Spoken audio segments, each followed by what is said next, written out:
पाहताय JB TV news. बातमीत सत्यता हीच आमची ओळख। एसटी महामंडळाची धडक कारवाई, कागदपत्रांची पूर्तता न केल्यानं मध्य प्रदेशातील बस ताब्यात। धुळे एसटी महामंडळाच्या विभागातर्फे परराज्यातून येणाऱ्या विशेषतः मध्य प्रदेशातील प्रवासी वाहनांसाठी आजपासून विशेष तपासणी मोहीम हाती घेण्यात आली आहे।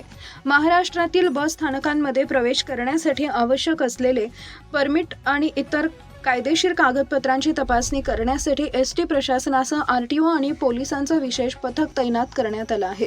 या मोहिमेच्या पहिल्याच दिवशी धुळे मध्यवर्ती बस स्थानकात एकाच मध्य प्रदेशातील बसकडे प्राथमिक तपासणीत कोणतीही वैध कागदपत्रे आढळून न आल्यानं पुढील चौकशीसाठी प्रशासनानं ती बस ताब्यात घेऊन स्थानकात जमा केली।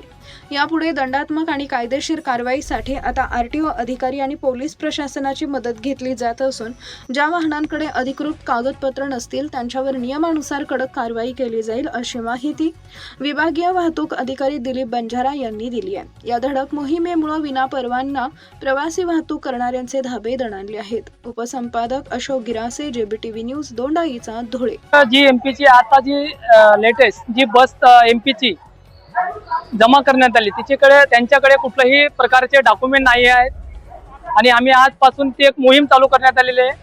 एमपीची वाहनांची तपासणी, ज्या वाहनांचे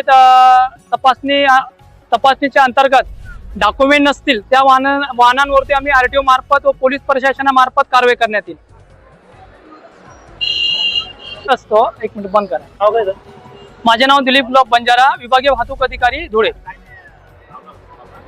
आपल्या परिसरातील महत्त्वाच्या बातम्या पाहण्यासाठी आजच आमच्या जेबीटीव्ही न्यूज चॅनलला यूट्यूबवर सबस्क्राईब करा आणि बेल आयकॉन प्रेस करा।